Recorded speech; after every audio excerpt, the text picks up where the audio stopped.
मांग की जा रही है, तो वहीं पर बीजेपी का ओबीसी नेताओं के साथ मंथन चल रहा है। देखिए हमारी खास रिपोर्ट।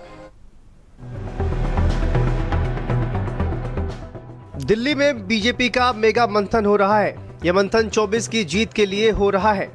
इस महामंथन में यूपी के बड़े ओबीसी नेता शामिल हैं। विपक्ष बीते दिनों से जातिगत जनगणना को लेकर बीजेपी पर हमलावर रहा है, जिसके जवाब में बीजेपी की रणनीति है कि वो ओबीसी नेताओं को आगे ला रही है। सीएम योगी आदित्यनाथ की मौजूदगी में यूपी के बड़े ओबीसी नेताओं ने विचार विमर्श और यूपी पर मंथन किया। और अब आपको बताते हैं कि इस बैठक में कौन कौन से बड़े नेता मौजूद रहे। इस बैठक में योगी आदित्यनाथ, केशव प्रसाद मौर्य, यूपी बीजेपी अध्यक्ष भूपेंद्र चौधरी, मंत्री बीएल वर्मा, सांसद संगम लाल गुप्ता।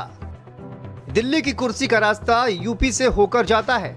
कारण यह है कि उत्तर प्रदेश में लोकसभा की सबसे ज्यादा 80 सीटें हैं। जो यूपी में बाजी मारेगा वो दिल्ली की कुर्सी पर बैठेगा।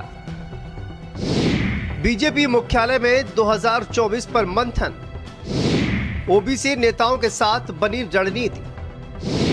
बीजेपी का ओबीसी नेताओं पर फोकस, ओबीसी नेता लगाएंगे 24 की नैया पार।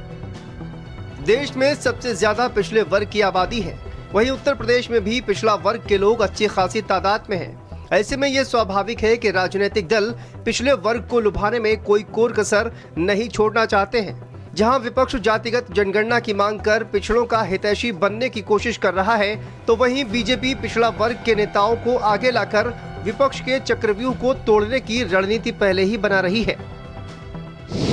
विपक्ष के चक्रव्यूह पर बीजेपी का दांव, 24 से पहले ओबीसी को साधने की कोशिश, पिछड़ा वर्ग साध कर मिलेगी कामयाबी। यूपी के पास है 24 की जीत की चाबी। आंकड़ों के हिसाब से सबसे अधिक आबादी पिछड़ों की है। ऐसे में ये कहा जा सकता है कि पिछड़ों के हाथ में सत्ता की चाबी है। अब देखने वाली बात यह होगी कि ये वर्ग किसके साथ जाता है। ओबीसी समुदाय को साधने के लिए जहां उत्तर प्रदेश में एक तरफ विपक्षी पार्टियां जातिगत जनगणना की बात कर रही है, तो वहीं समाजवादी पार्टी के राष्ट्रीय अध्यक्ष अखिलेश यादव पीडीए की बात कर रहे हैं, पिछड़ों की बात कर रहे हैं। और इसी बीच भारतीय जनता पार्टी महामंथन ओबीसी समुदाय को लेकर कर रही है। ओबीसी नेताओं के साथ महामंथन किया गया, रणनीति तैयार की गई कि किस तरह से आने वाले दिनों में ओबीसी समुदाय के बीच में पहुंचा जाए और जो वोट भारतीय जनता पार्टी के साथ है वो 2024 में भी बरकरार रहे, इसको लेकर रणनीति तैयार की गई है। कैमरा पर्सन रोहित के साथ स्वाति पाठक, भारत समाचार, दिल्ली।